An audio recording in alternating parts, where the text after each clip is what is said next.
So you spent months, even years, perfecting your med spa business plan. You think it's ready to go, but is it really built to last? You know the difference between a huge success and a painful failure often comes down to just a few critical things. Most people overlook these details, and in the next few minutes, we're going to put your plan to the test and find those blind spots. Okay, first things first, let's talk about the opportunity here. The global med spa market is projected to hit nearly $50 billion by 2030. I mean, this is a massive wave of consumer demand, and it's exactly why so many entrepreneurs are jumping in to the potential. It's absolutely undeniable. But this is a big but. Here comes the reality check. The complexity that's hiding behind that huge market number. That's where most business plans just fall apart. See, this isn't just about aesthetics. You're opening a medical elective practice, and that comes with all the risks and regulations. You can imagine that this is a big question, and we're here to answer today how to pressure test your plan's viabilities, its compliance, and of course, the financials to see if it actually holds up. Let's find those blind spots before they become fatal flaws. All right, the first is the foundation. For those of you who don't know me, I'm Kelly Smith. I'm the founder of Projected Growth Consulting, and I have over 20 years of industry experience. I've owned my own facility. I have written hundreds of startup plans and worked with thousands of clients across the country and created more than $300 million worth of sales for my clients, as well as creating $1 million memberships for them and creating over $30 million at my own company. So I say this from experience, and I deal with a lot of startups, turnarounds, and valuations, especially expanding into areas to scale like biohacking and other areas to take up the laps where we lost the GL weight loss revenue, if you will. So let me share with you what I share with all my startup clients. And this is really important and not many people talk about it. So your foundation is your entire business. It's the core concept. Is it even viable in today's market? And this isn't whether you have a good idea or not. It's whether you have the right idea for right now. That's why you hire a consultant like me to talk to you about what's actually happening in the market. As you know, the whole wellness landscape is changing faster than ever before. A business plan that would have been brilliant a few years ago is totally obsolete today. So let me ask you, are you building a business for the customer of yesterday, or are you building for a customer of today and tomorrow? The biggest thing I'm seeing is to move away from simply anti-aging or aesthetics towards proactive skin longevity and total wellness or biohacking. Today's consumers, including a booming market for men, all want services that are about holistic health, not just looking good on the surface. If your plan is still stuck in that old model, you're already behind. Now, this next one is a potential plan killer. Seriously, you can have the most brilliant marketing strategy in the world, but if your ownership structure breaks the law in your state, it is all for nothing. This is an issue for many new owners in many states. Non-physicians are flat out prohibited from owning a medical practice, even elective, period. So the solution for non-physician owners and investors is what's called an MSO model. Think of it like this is your company. The MSO is the front office. You handle the marketing, the billing, the admin, the finance, and you separate the physician-owned company, the PC, which is the back office. They handle the clinical care. This two-part structure is the industry standard for compliance. And if it's not in your plan, you have a major legal blind spot.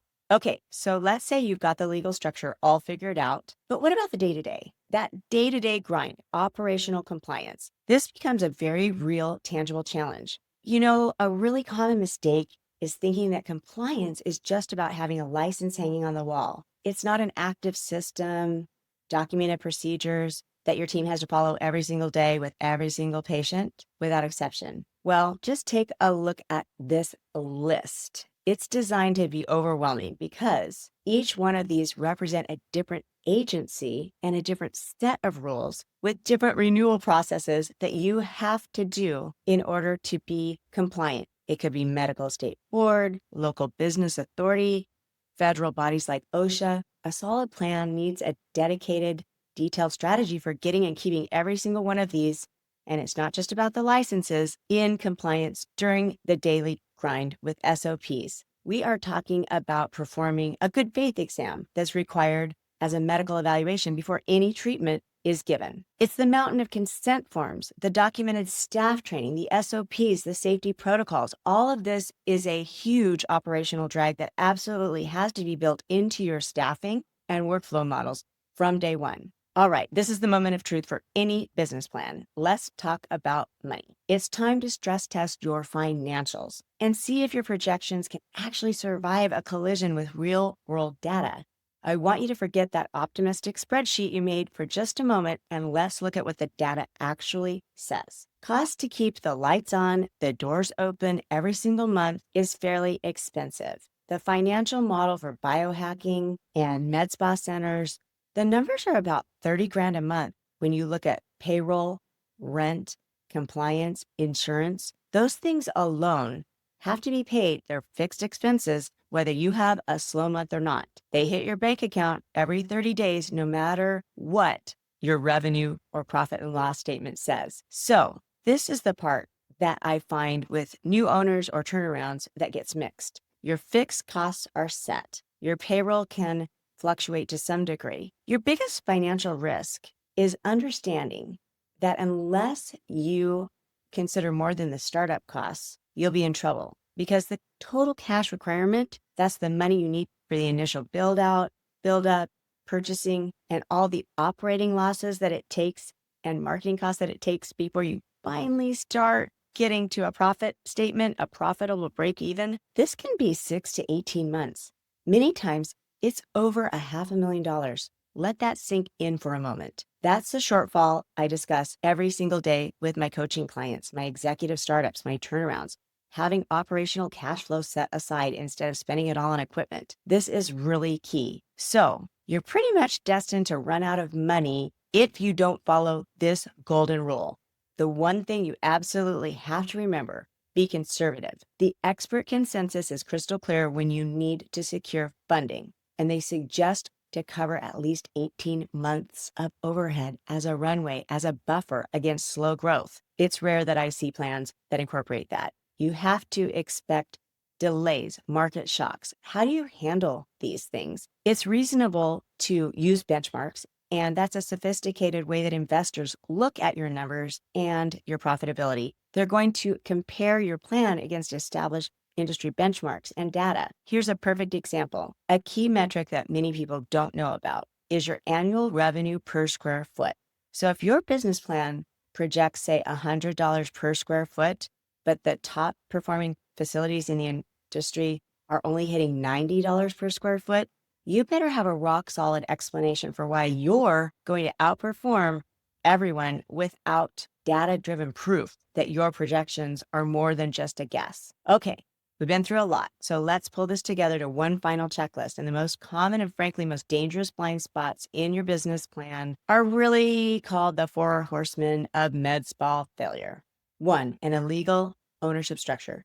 2, not having enough cash to survive those first 18 months. 3, having no plan of what to do when revenue forecasts and financials are not grounded in reality or going the way you want. And next, benchmarking. This is critical. You've got to pay attention to the benchmarks of the industry and make sure that you are able to create ways to meet them. A good plan might work for you today, but a great plan is built for the future. This entire conversation is shifting away from simply looking younger towards truly living a better and longer life for your clients and your business. The old model is really for the past. The new model is for the future. Click below if you want a free strategy session or want to learn more about how to create realistic KPIs, understand industry benchmarks, and learn how to implement some of these new options that are highly profitable with low cost of goods,